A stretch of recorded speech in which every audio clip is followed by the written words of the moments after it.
Content monetization বর্তমানে সোনার হরিণ।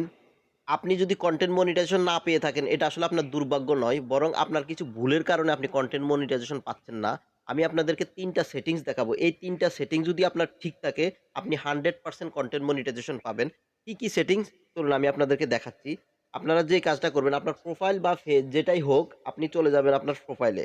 এখান থেকে যে দেখতে পাচ্ছেন আপনি, আমি যদি নিচে একটু স্ক্রল করি, এখানে হেল্প অ্যান্ড সাপোর্ট নামে একটা অপশন আছে। আমরা এখানে হেল্প অ্যান্ড সাপোর্টে ক্লিক করব। এরপরে দেখেন এখানে সাপোর্ট ইনবক্স নামে একটা অপশন আছে। আমরা সাপোর্ট ইনবক্সে ক্লিক করব।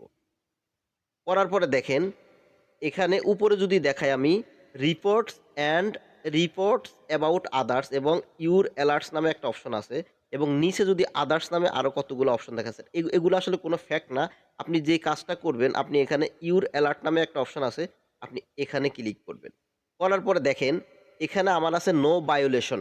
আপনার এখানে অনেকগুলো আপনার রিপোর্ট থাকতে পারে, তো ইস্যু থাকতে পারে। যদি এখানে আপনার ইস্যু থাকে, আপনি কখনোই কন্টেন্ট মনিটাইজেশন পাবেন না। কারণ ফেসবুকের কন্টেন্ট মনিটাইজেশন যে রুলস আছে, রুলস অনুযায়ী আপনার যদি কোনো ভায়োলেশন থাকে, আপনি বা কপিরাইট ইস্যু থাকে, আপনি কখনোই কন্টেন্ট মনিটাইজেশন পাবেন না। সো আপনার যদি এখানে কোনো ভায়োলেশন বা কোনো যদি ইস্যু থাকে, এগুলা আপনি রিমুভ করবেন। এখন কথা হচ্ছে আপনি কিভাবে রিমুভ করবেন? সচরাচর কিন্তু এগুলা রিমুভ হয় না। ১২ মাস পরে কিন্তু এখান থেকে অটোমেটিক রিমুভ হয়। আর রিমুভ করার জন্য আপনাকে কন্টিনিউ অন্তত আপনি ৭ দিন একটানা আপনি লাইভ ভিডিও করবেন। লাইভ ভিডিও করলে আসলে কিন্তু এই ইস্যুগুলা কিন্তু রিমুভ হয়ে যায়। এরপর আপনি যে জিনিসটা চেক করবেন, এখানে আমি আপনাদেরকে আরেকটা বিষয় দেখাই। এখানে যদি আপনি reports about others A click করেন, এটাও একটু চেক করে নিবেন। এখানেও যদি কোনো কিছু অর্থাৎ আপনি যদি কাউকে রিপোর্ট দিয়ে থাকেন, সেটা কিন্তু এখানে শো করবে। আপনি এগুলো একটু ডিলিট করে দিবেন। এরপরে যে কাজটা করবেন আপনি এখান থেকে এই যে প্রফেশনাল ড্যাশবোর্ডে ক্লিক করবেন। করার পরে আমি যদি এখানে উইকলি চ্যালেঞ্জ দেখতে পাচ্ছেন, যদি এই যে উইকলি চ্যালেঞ্জে যদি আমি ক্লিক করি, এই যে এখানে দেখতে পাচ্ছেন মনিটাইজেশন নামে একটা অপশন আছে।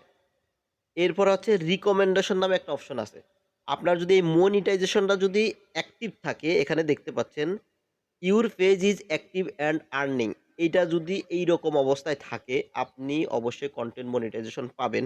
এবং আরেকটা বিষয় হচ্ছে আপনার যদি পেজটা যদি রিকমেন্ডেশন অবস্থায় থাকে, পেজ রিকমেন্ডেশন এটাতে যদি একটু ক্লিক করি, দেখেন recommendable we are helping you grow your audience. এটা যদি রিকমেন্ডেবল এবং পেজ ইজ আর্নিং মানি, এই দুইটা অপশন যদি আপনার চালু থাকে এবং আপনার প্রোফাইল অথবা পেজে যদি কোনো ধরনের ইস্যু না থাকে, আপনি অবশ্যই কন্টেন্ট মনিটাইজেশন পাবেন। তবে ধীরে ধীরে ফেসবুকের আপডেটের কারণে আসলে সবাই কিন্তু পাচ্ছে না। তবে আস্তে ধীরে ধীরে কিন্তু সবাই আপনারা কন্টেন্ট মনিটাইজেশন পাবেন। হতাশা হওয়ার কিছু নেই। সবাই ভালো থাকবেন। আর আরেকটা বিষয় হচ্ছে কি, আমি আমার পেজে এবং ইউটিউব চ্যানেলে এইরকম ভিডিও নিয়মিত আপলোড করি। যদি ভিডিওগুলো আপনাদের ভালো লাগে, অবশ্যই আমার ইউটিউব চ্যানেলটা সাবস্ক্রাইব করবেন এবং ফেসবুক পেজটা ফলো দিয়ে রাখবেন। সবাই ভালো থাকবেন। আসসালামু আলাইকুম।